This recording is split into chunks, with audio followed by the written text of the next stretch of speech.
And welcome on in, everybody, to another edition of the WyoNation Roundup. I am your host, Chad Smith, and I'm joined once again by Mr. Shea Foster. Good evening, Shea. Good evening, Chad. How are you? Doing great. Before we get started, I have an important question for you. Yes. Okay, in terms of the calendar, where do you fall in this, philosophical thinking? Is the first day of the week Sunday or Monday? It's a Monday. It's Monday? Okay. Yeah. Well, I was going to say, if you said Sunday, I was going to say, well, hello, boys and girls, it's game week. But no, we have 5 hours, roughly, depending on your time zone. You have 3 hours for me, yeah. To get to game week. So we are here at game week, and we are here tonight to talk about the newly released Wyoming football depth chart, which was released, 2:30 this afternoon by head coach Jay Savell and the media staff. So we just did a show, Tuesday night? Yep. And we had a lot of questions, right? Because we were like, well, until we see a depth chart, we can't answer a lot of questions, but now we can. So how about you and I break down that depth chart here? All right, let's do it. Yes, and before we do, we are live on X right now, as well as on YouTube. If you're watching this on X, head on over to YouTube, youtube.com/@WyoNation, where you'll have a much better viewing experience, and then you can put your comments in the chat, and we can feature them live. So YouTube, the best way to consume this content. So, hey, let's talk some Wyoming football. Let's take a look at this depth chart and see what we think of the Pokes heading into this new football season. So let's bring this up. And I guess we'll start up right. Yep. Right there with the quarterbacks, obviously. Not a whole lot. We kind of knew this, right, that Anderson was named the starter, and Sims earlier this week was named the backup to him. So 2 sophomore signal callers, that means not listed on the depth chart, are, Gage Brooks? Is that his name? Yeah. Or is it Brooks Gage? I always get it mixed up in my head. Gage Brook and then Mason. And Mason Drube. Yeah. So those are the 2 quarterbacks not listed, but so no surprise there. Obviously, Anderson and Sims was always going to be the case. But we did have huge question marks about what the coaching staff was thinking about the running back position. So, Shea, what do you think about this? We have 2 oars, but listed in order, we have senior Sam Scott. Yeah. Then we have transfer Teron Killman from University of Charlotte, and then Max White from the University of Iowa. And then more not listed. We can break that down a little bit more because it's a big room. But your thoughts on Sam Scott coming out on top at the end of fall camp? I feel like should have been like that last year. I was convinced, even with Sam Scott coming off injury, but I was convinced they had something against Sam Scott. So I'm, I guess, not mildly surprised. I'm happy for Sam. I thought he's been the best running back in the room for a while. That he's on top, and he should be the first one to go out there. It seems like Wyoming's running backs are big. They got a big boy room this year. Yeah, with Scott, White, and then Harris as well, the transfer from North Texas, who's not listed on the depth chart. You even have the true freshman Harris that's also a big boy too. Oh, true. So, yeah. So very interesting there. So now we kind of have a pecking order. I guess, what are you making of these oars? Do you think it's going to be like kind of they're going to rotate these 3 guys, they're each going to get a series, and then maybe you'd ride the hot hand from there? I don't want that. Savell said something I think that was pretty. We're not going to see Brian Hills probably much anymore, or the Ashton Genties. I just think that type of offense has gone to and guys can't stay healthy. I mean, kudos to Brian Hill for literally carrying Wyoming's offense for 2 years. But yeah, Sam should get 20 carries a game. He has proven. And this is nothing against Kellerman or White. I've just never seen him Sure, we've never seen him I've do never it. seen him play, and Yeah. it's not against them. So if any of their family members or friends are watching, I'm not going after them. I've seen Sam Scott, and he nearly carried the team to the Utah State win last year.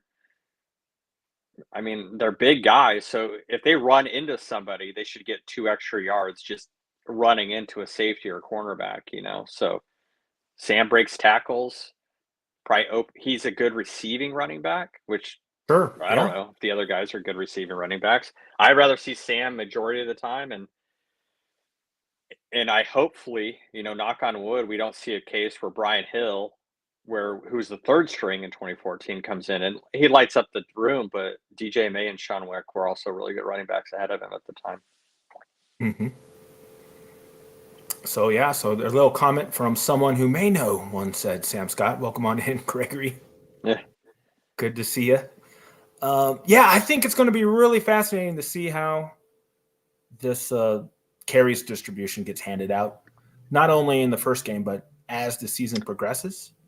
yeah, Something to keep an eye on for Wyoming football. Noting that, as I've mentioned several times this summer, is that Wyoming had their worst rushing season last year, like in the past 8 years.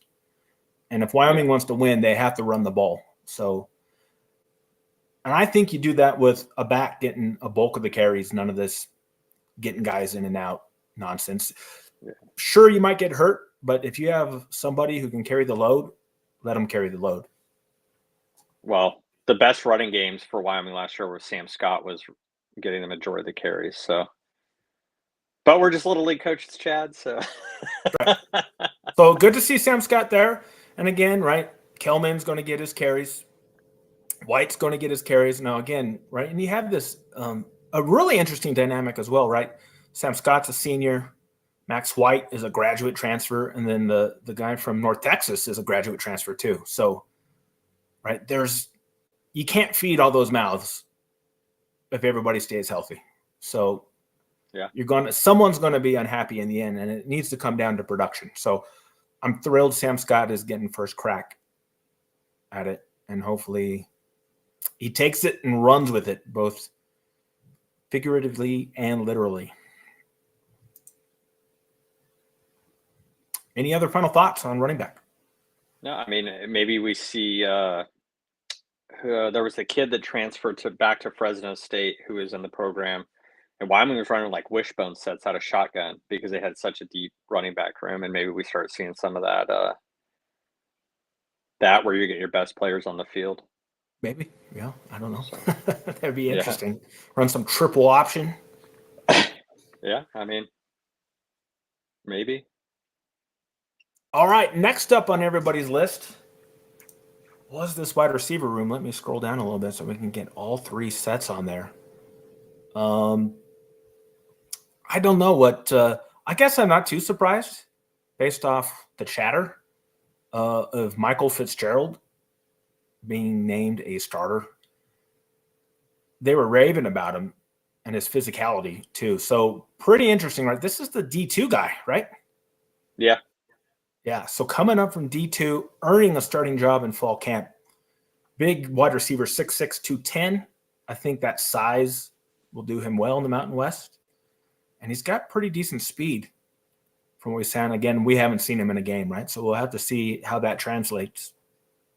But that's one starter there. Jalen Sargent, who had his breakout year last year, finally, right, getting on the stat sheet quite a bit for the Pokes.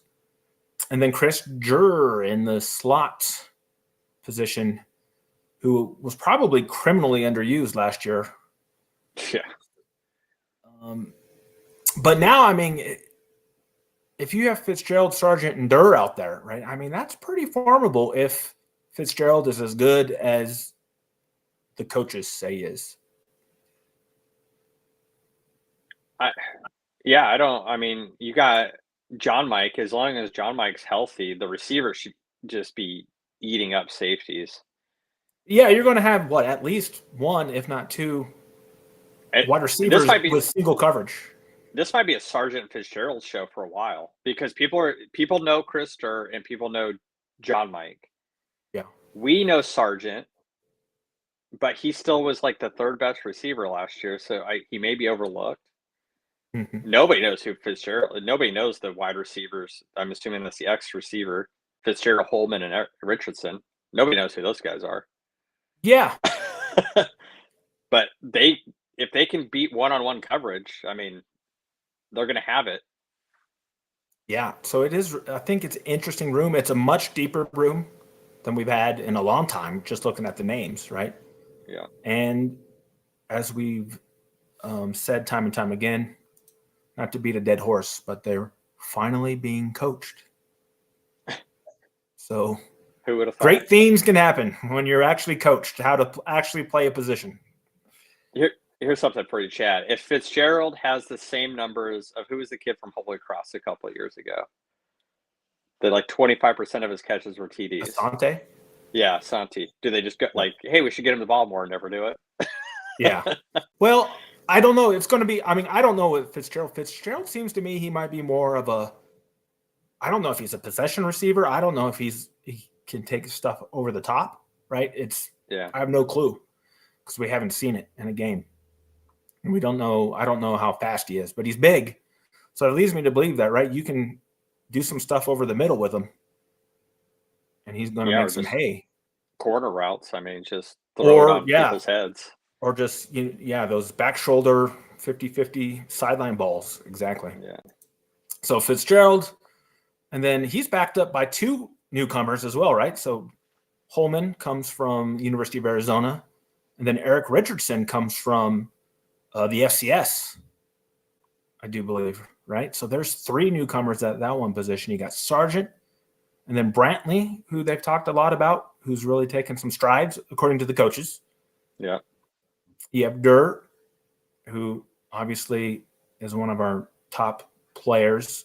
You have this season's new Durr, right, in DeBlanc, who they rave about. But the odd one on this list is, explain to me why Clay Nanke at 6'6", 230 is a slot receiver. The only thing I think of is if they want to do like a three tight end set, this is how they do it. Yeah. I think it's packaging. He's more of an H-back. They probably have packages for him, right? And he'll be there in the slot when they want to give the illusion that they might run, right? Because teams might key on that, and then maybe you pass out of that formation, and then you keep it balanced and you keep teams guessing. So yeah, I think I'm with you.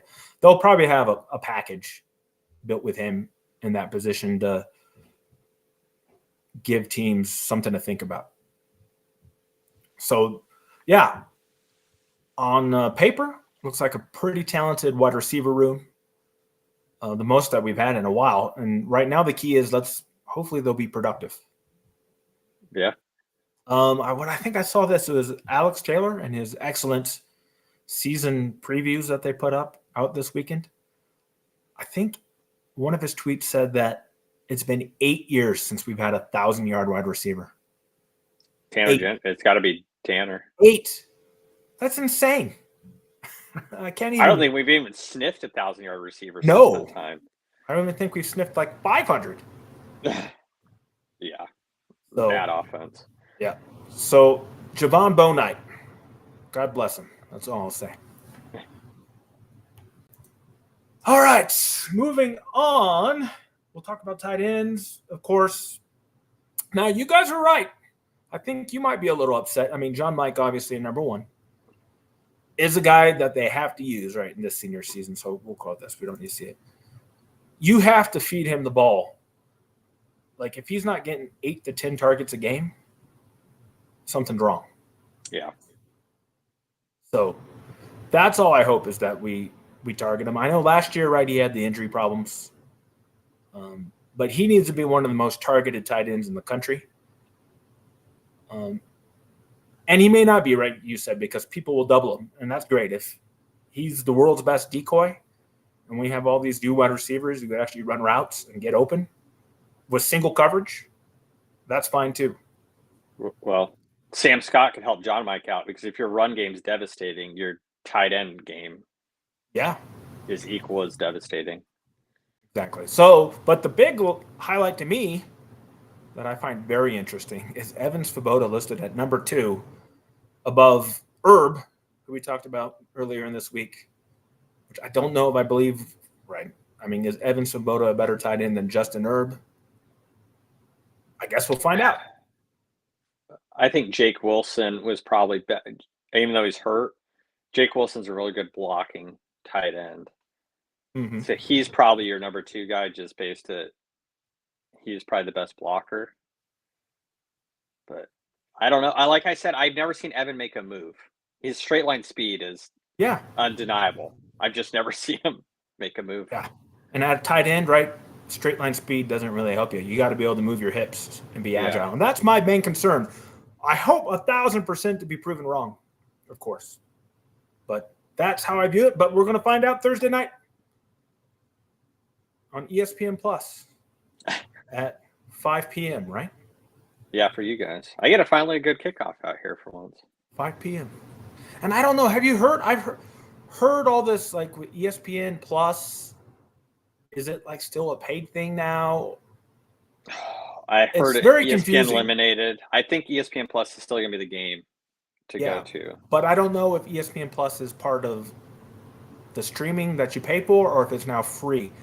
Because they have this new like ESPN Unlimited out now, and I'm like, I don't know. So I'll dig into that so people can watch the game. Obviously, I don't think you need a subscription now. Is my guess.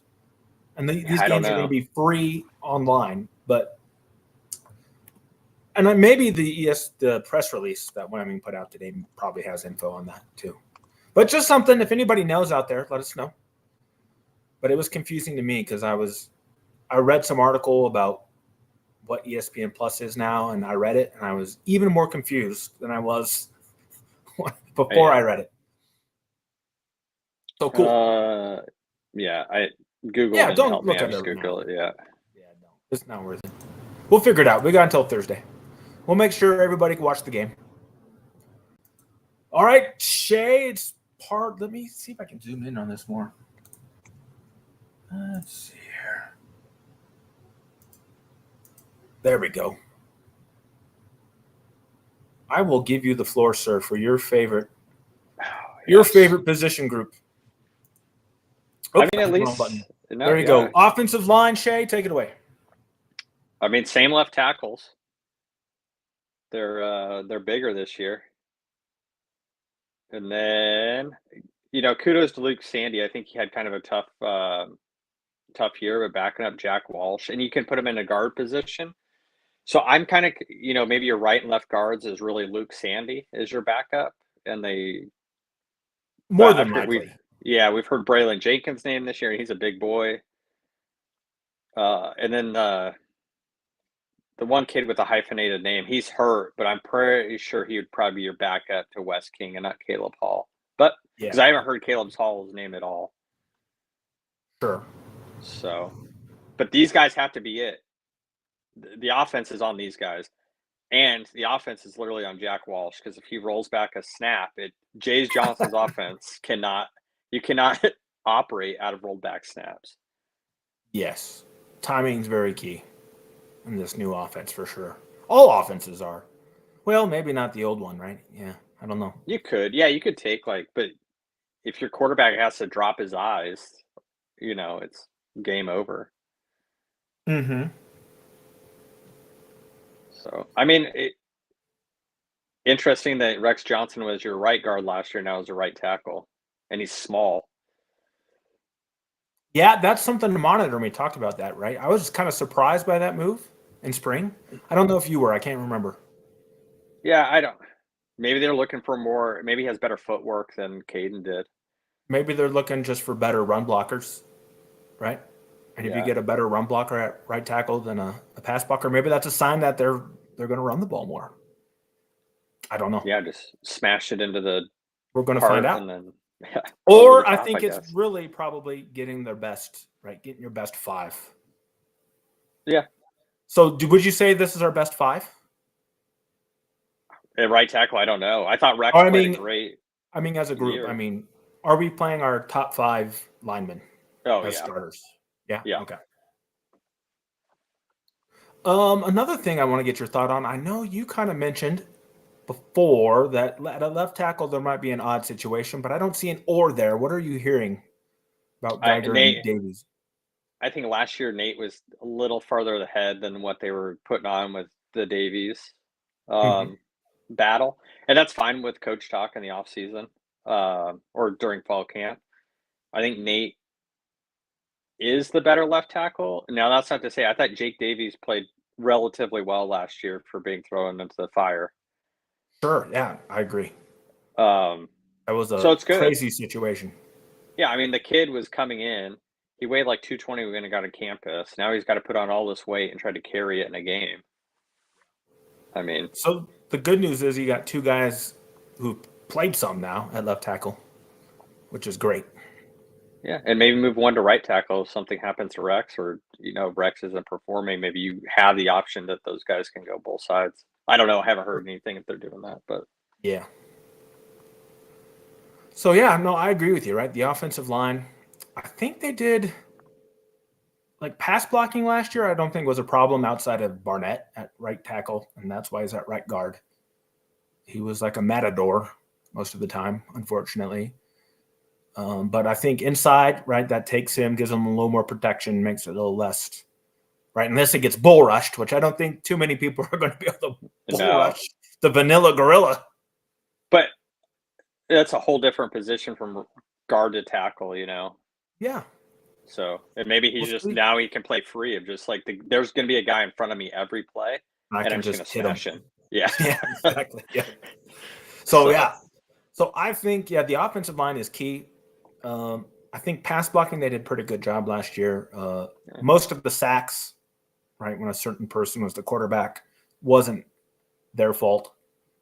But the run blocking, right, has to It was improve. terrible. Yeah, run blocking was terrible. Yeah. So the run blocking is going to decide our season. They got to pick it up, and I think with the changes they made, they have the opportunity to do that. And I think, hopefully, turn this off for a second, that now that they've been through a bad year and they've fixed some of the culture, right? There's got to be some accountability.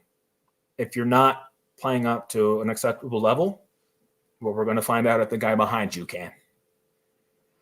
Because Yeah, last year, as you said, we had a center who was rolling balls back all year, a senior too, who couldn't snap and never got benched, which just blew my mind. I got attacked. I was like, bench him, and everybody's like, well, who else are you going to put in there? Anybody that can snap the ball. Yeah. Just get the ball back there. Yeah. All right, let's see here. So that is the offense. I guess any big thoughts, final thoughts on the offense? I don't think there's any really surprises. No, nothing, right? Like, hey, this guy needs to be playing. Yeah. I guess I'm a little surprised that Harris isn't on the thing, but I know he's coming off an injury. I'm talking about the transfer from Yeah. North Texas. And who knows, right? I don't know. He was injured most of last year. Maybe he's not 100%. But it wouldn't surprise me if we ended up with was it DJ Jones? What's the name of that guy? Oh, jeez. Like one of these running backs, right? They're coming in as a grad. Don't be surprised if one of these guys isn't getting like good playing time through 4 games that they pop smoke to get another year somewhere else. So don't be angry if that happens, because I'm telling you, you got 2 guys who transferred in who are graduate transfers, and they did so to play. Yep. They're not just going to sit their final year and be like 5th string. Right? I mean, you're not going to do that. You would do the same thing, right? You'd be like, no, I transferred to play. And if I'm not going to play, well, then, I'll redshirt if I can. And again, I guess it depends if they have red shirts available. The rules are kind of crazy. Yeah, it's so weird. Who right knows? now. I don't know. I don't know. And maybe it's not possible for any of these guys to do that. Yeah, maybe they're bought in. They gotta be the special teams guy, I guess. Maybe it's done. Yeah. So that's something to monitor. All right. Defense. We will start with the cornerbacks. The position that I think that we're the weakest. Interesting here. You got Bell, who I think played fairly well at times last year. Yeah, he's been hurt a lot. And he gets hurt, yeah. When he was healthy, I think he was pretty good. Yeah. He's up there, and then he's being backed up by the transfer from Mercer, and then Tyson Dean, who we've heard a lot of talk about as a true freshman coming in there. And then on the other side, you got Tyrese Boss, a redshirt freshman, so he hasn't played. And then he's backed up by a redshirt freshman. So a pretty young group over there. 2 redshirt freshmen. This will be their first college football game. And then you got Bell. So really, you only have 2 guys at cornerback who have ever played in a college football game, and Bell and Miller. Miller played in the FCS at Mercer, but he did start his career at, I want to say, Marshall. He played for Marshall as like a freshman or a sophomore. I wonder if the Bo Knight relationship brought him here then. Maybe. Yeah, I don't know. That could have been at the same time. I forgot about that. That is a good catch, Mr. Shea. Yeah. So the cornerbacks, I think, still are weakest. We got to really hope that they stay healthy. We can't have any injuries at corner. Can't have any liabilities out there because it screws the defense overall if you can't. Sure. Yeah, and I don't know, right? Pressure. I think when Bell is healthy, he's not a liability, right? So that's good. But I have no idea about Grant or Boss. No clue. And maybe Miller's really your true guy. Yeah, him or Dean might, right, easily. If those 2 guys struggle, they might get their chance to start on the other side. Yeah. So. I don't know. Most teams list which side of the field the cornerbacks are on. If they're on the field or the boundary side, but they didn't list that. Ian, I think, played a lot of boundary, but that could have just been forced because of the injuries at the time. But So something to monitor there. Now, I will say the biggest surprise to me on the defensive side here is your safeties. Yeah. At free safety, you have Jones Thomas, a sophomore from Fort Collins. I didn't even know that he was a scholarship player, so that's my bad. He is a scholarship player out of Fort Collins. I looked at his high school accolades, and he is just an athlete. And that is kind of the word coming out here, is that he is a heck of an athlete, can run, can tackle, and things finally clicked for him this summer to be not just an athlete, but a football player. And I guess you're seeing that with him winning this job over Justin Taylor, who, right, he's the one who transferred in from Wisconsin, right? Yeah, Wyoming recruited Taylor, too. Before he went to, it clearly he's put on 100 pounds here. Yes, and I was going to say, as I joked in our WhatsApp group, I'm like, well, no wonder Jones won or Thomas won the job because Taylor's put on 100 pounds, and he can't run at 6 foot 300 pounds safety. I watched Jones last year and he played at North Texas. I was like, this guy's getting beat. Yeah, this is bad. He was. So yeah, so Jones Thomas, really athletic. I was looking at his high school accolades, and I don't know how he wasn't recruited by more people. I mean, he was like a track star. He was your, Mr. Touchdown USA. You're fast as heck, great track times. He had like 17 tackles in a Colorado championship game. Yeah, I don't know. So I mean, probably a wingard type. Yeah, bigger though. Maybe not. I mean, if he can, especially at the free safety, if he can find the ball quickly. He was clocked at 22.6 miles an hour. I mean, the guy's got some. Yeah, as I told you, he was like I'm pretty sure it said something. He was on the state winning 4x4 team in track when he was a senior. So yeah, dude can fly. Cover the field, playing center field out there, cover it. He can fly and tackle, and it sounds like that's what the coaches are saying, is that he's figured out the football part. So I guess, and then you have Andrew Johnson, who wasn't great last year, but again, he was kind of learning on the job. So, but now he's a senior, right? And if Wyoming is going to bang on the table that this is a developmental program, well, then we need to see it, right? When a guy is a senior. He needs to be able to be playing at the level required. So I wish him well. It's just funny that safety was the weakest spot last year, and then two guys that were safeties for you last year are now your starting safeties. Yeah. And they brought in all these guys, and none of them are starting. So very, very interesting. Yeah. Let's see. Is DaCosta from like Southern Illinois or no? No, that's Desmond. It's DaCosta's from Portland State. Portland State. Oh, that's it. Yep. Exactly. And he's a little younger, right? So we'll see. I knew when they brought in Hearns that he was kind of targeted to be the nickel. Yeah. So that's where he's ended up. And I guess, right, if one of these safeties has a problem, Hearns could flip back there pretty easily. And then Merritt takes over that nickel back spot. So I think, again, as long as people are held accountable, you have now, last year, I think the coaches were kind of in a box. They had nobody to turn to, right? Yeah. But now I think if you're underperforming and we're not injury prone, well, then there's other guys who should get a shot. But again, hopefully everybody steps up, right? They've won the job for a reason, and hopefully they keep those jobs.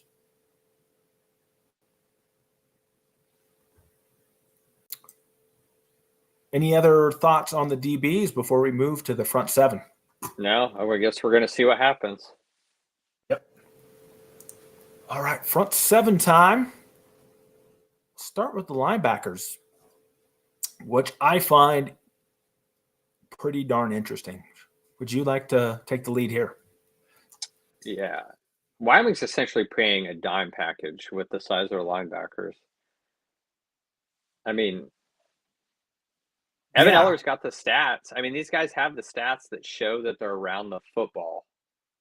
They're just not very big, and I'm very frustrated that we got Bold with Rutherford as a third stringer. Yes, and we'll get into that. I will, for sure.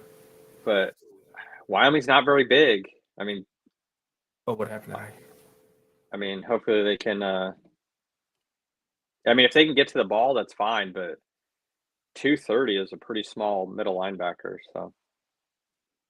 Mm-hmm. And I find it very odd because weren't we just told like 2 weeks ago that Enoch, and I forget how to pronounce his name. I worked on it. It's pretty easy. The North Dakota State transfer was playing middle linebacker, is what we heard. And now he's the backup at the weak side there, which is interesting. Yeah, and maybe that's the Ethan kid is maybe not the true backup at middle linebacker, you know? Who knows? Yeah, who knows?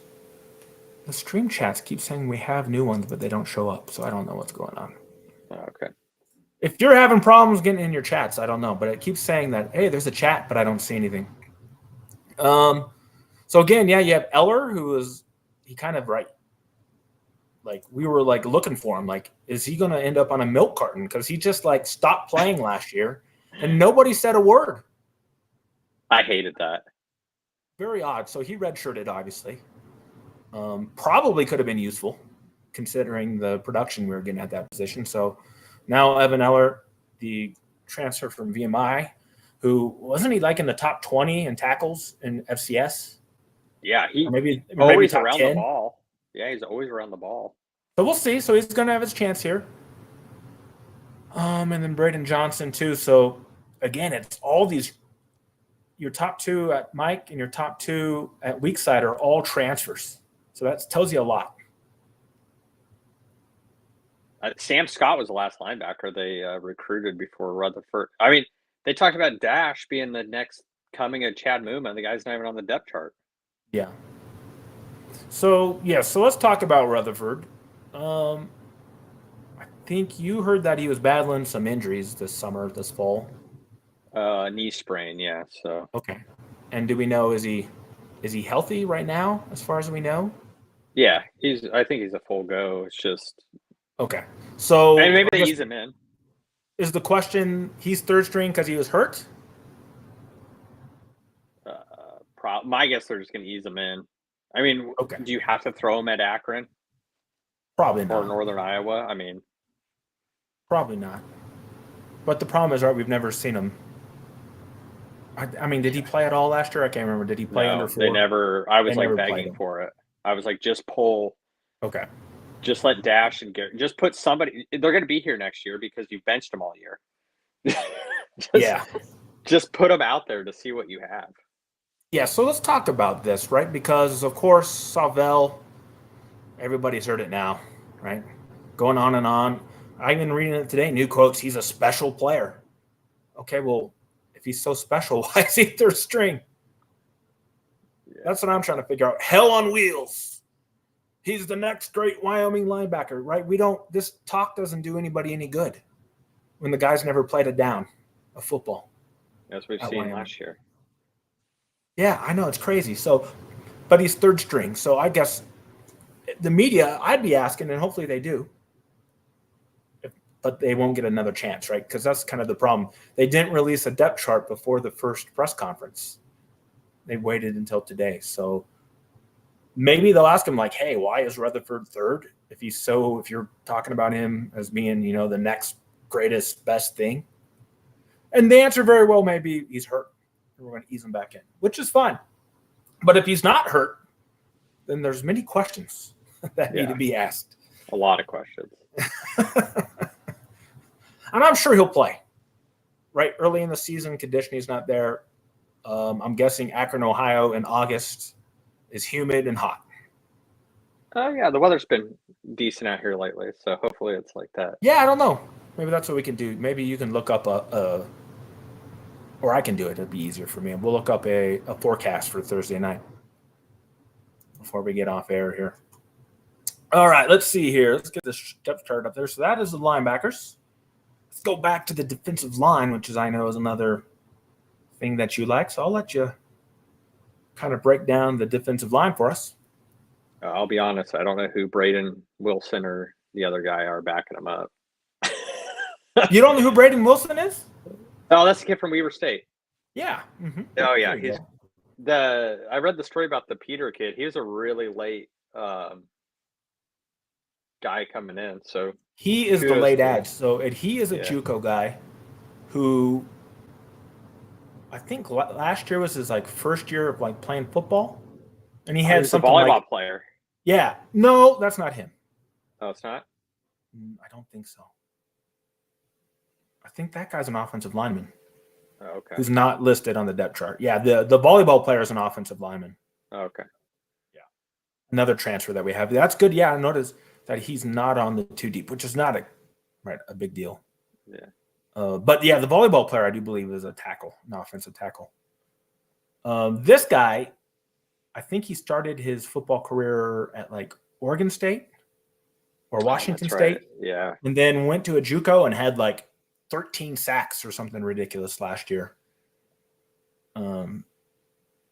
So yeah, a guy to keep an eye on. And then I think Braden Wilson's going to be pretty solid for us. High motor, your typical high motor defensive end.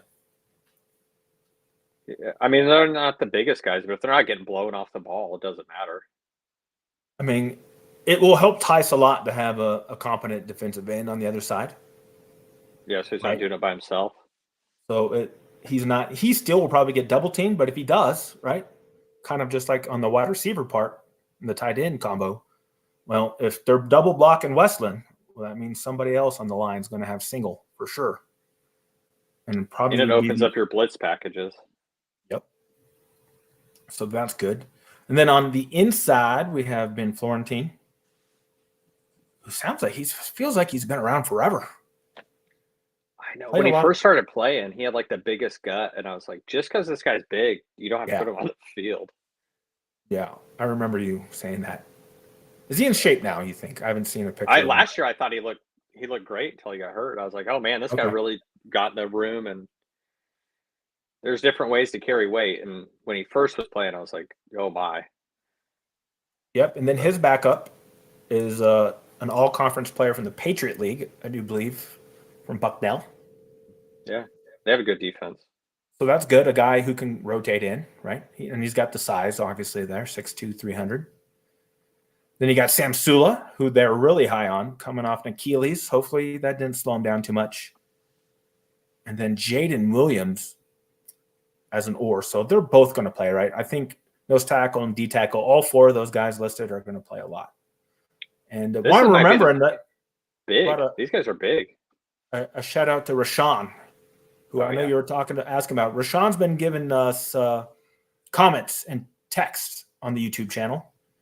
He hasn't been here live, but so shout out to you, Rashawn. Good to see you. I didn't see your messages until the other day, so keep them coming. And we wish Jaden a great season. And then I guess on the other side of defensive end, you have Westland, and then his backup is a guy from FAU who seems to, have some talent as well. So I think the transfers have really given us – this is the most depth we've had in a while. Now the question is, can these guys play football? Are they going to be functional depth? But certainly more depth than we had last year. Yeah. Just need to get pressure. Stop letting quarterbacks just sit back there. Yeah. And that will help, right? Especially, right, your DBs who are, I won't call them suspect, but right, they're kind of seen as the weak link of the defense. Pass rush makes your pass defense look a lot better. Yep. All right, specialist time. I guess no real big surprises. Sandvik will be the kicker, although we did hear, it wasn't that long ago, less than a month ago, right, that Anderson and Sandvik were pretty much neck and neck. It sounds like they both got big legs. So it's probably an accuracy problem. Yeah. And again, neither of them have experience. So, I just hope we don't lose a football game in Akron to like a 25-yard miss or like a missed extra point or something. Just make the makeable kicks. We don't need these guys to come in and, be like Red Shoe Man like he did and come in and be kicking 50-yarders left and right. Just make the kicks that you should. Like 35 and in, make those. We'll be okay. Yep. I am really excited about the new punter. Me too. He's got a monster leg. He was kicking the ball, like 45 yards a kick at sea level. So Bart Edmondson. Somebody said he kicked a 69-yard punt at practice. I heard that even like in one of the scrimmages or at practice, he launched. Like he launches like 60-yard kicks like normal. He's got a big leg. What will be nice is when your punter is punting from the 50 and he doesn't just drop it in at the 22. Like either put it in the end zone or don't let him fair catch it from inside the 20. Yeah, and I think if I remember right when I was reading that, I think he's pretty good at at the JUCO level, he was ranked up there in like punts inside the 20.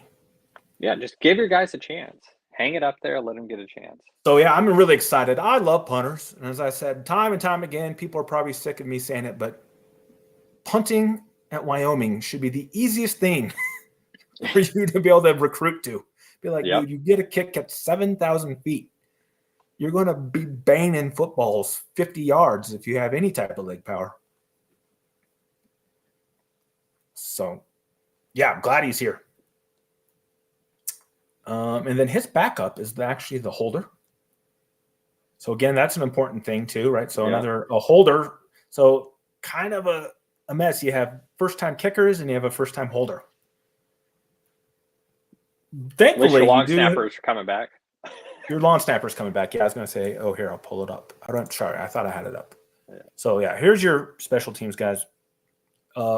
Carson York is your senior guy, and then they're really high on this dude here.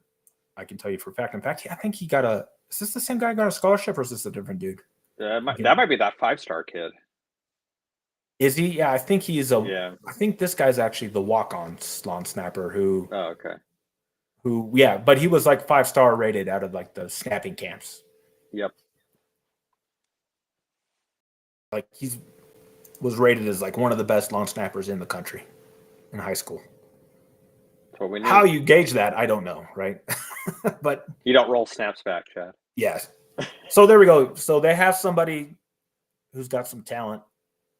And that's what he's here for, right? It's not like that's part of the problem. I think when teams get into trouble, lawn snapping wise, it's when, oh, hey, our lawn snapper got hurt. And now we're auditioning lawn snappers. No, this Charlie Houston guy, that's what he is. He's a specialist. He's a lawn snapper. So if something does happen to York, who remember York did go down for a couple games a couple years ago, or maybe it was more than that. Then he missed like half the season. I don't know. It was a dirty, cheap shot from Texas Tech. Yeah. But I can't remember. We didn't have any problems the rest of that season with the backup. Don't remember. It was Reed's son, the linebacker. Yeah, and he was fine. Yeah, I forgot about that. Yep. So you got 2 long snappers in there now. So I guess we could talk about the returners too. How about that? Because that's another thing Wyoming needs. Those are hidden yards, and it's already been announced that the true freshman DeBlanc. So I mean, think how good he must be if he's already beating out Chris Durr at punt returns. I don't know if they wanted Durr to really be back there. Sure. I could see that, right? Being such an important part of the offense. Yeah. But I thought they were going to put the running back there on the kickoff return, but they put Merritt, who is a wide receiver. So, I mean, he's probably got some. Yeah, speed. He's an athletic kid. Yeah. And he's another guy who I hope now that, he's a junior, that things click for him. He's the backup at that nickel spot. You're returning some kicks. So, yeah. So there it is. There's a look at your Wyoming Cowboys for the 2025 season. It's good to have football back. That's all I can say. No real surprises. It's just, I guess your only surprises are safety, only because the coaching staff talked about how poorly the safety position was. But yeah, so maybe those guys finally got pushed, right? Or like, oh man, maybe I can play, And maybe they're both, Savell called out Shea a couple of years ago for preparing like a backup. If Johnson and Thomas were preparing like backups, then they played like backups. So we'll see. Akron's got a good quarterback. They finished the season really strong last year. So yeah, I know he's a senior, right? Yeah, senior quarterback. That's it's tough. Yeah, Wyoming. I mean, of course, everybody thinks we're going to win, but it's not a slam dunk on the road. No, I mean they beat Toledo last year too. It's not like Akron's terrible. So yeah, the defense is really going to have to meld quickly with all the new parts and pieces. Yeah. I guess we'll find out Thursday night what team Wyoming shows up with. Yeah, and that's fine. I mean, we could lose. It doesn't mean that it's the end of our season. It's just, it'd be disappointing and not great because you have to, if you have any chance of making a bowl game, you got to come out of this non-con 2-2. Yeah. Because you got your 2 easy ones off the bat, and then you played 2 Big 12 schools, which is not doing anybody any favors with that schedule. And maybe they're beatable, right? Utah had a down year. You're at home. I don't know. CU doesn't have Shador, who they're just feeding him 50 times a game. Who knows what CU will be like? I mean, they're talented, right? They've got – I haven't even been paying attention to them. I know they got the Liberty quarterback, but then they got like some 5-star freshman kid. I don't know who's been named the starter there. I haven't been paying attention. The Liberty quarterback is a turd. Yeah, but he's a good player. Yeah. I mean, he puts up numbers. At Liberty, he did. And he's a dual threat type of guy. So, yeah, and Utah's got Dampier at quarterback now, and Dampier ran wild over Wyoming. Oh, yeah, I forgot Dampier's there because, yeah. Ooh, yeah, that's a problem. Yeah, that Utah game is not going to be winnable. I forgot Dampier's there. Yeah. He's a good quarterback. That's going to be a problem. So, yeah, you got to win this game because if not, you're looking best case scenario 1-3 heading into conference. So, yeah, so we'll see. And then that means, right, once they get into conference, right, maybe they'll improve a lot with a lot of these guys. That's all I need to see, right? I'm not really too worried about win or loss. I think the schedule is we should be able to reach a bowl. But if we don't reach a bowl, I just want to be able to see signs of tangible progress and a plan moving forward. Yeah. Yeah, I mean, that's important. I mean, all we could really hang our hat on right now is that. So, well, I guess Thursday night we're about to find out what this 2 deep looks like. We will find out if this is good enough to beat Akron and be a team in the Mountain West who can compete for bowl eligibility. So, hey, thank you everybody for hanging out with us this Sunday night. And we're just a few short days away from another season of Wyoming football. So be sure to stick with us here at WyoNation. I'm sure we'll have a post-game show in some form. If not Friday, we'll have a show of some sort. I don't know. I'm not sure of my schedule yet. But stay tuned. We'll let you all know what's happening. So until then, everybody take care. Thanks for hanging out with me, Shea. And we'll see everybody out there in WyoNation land very soon.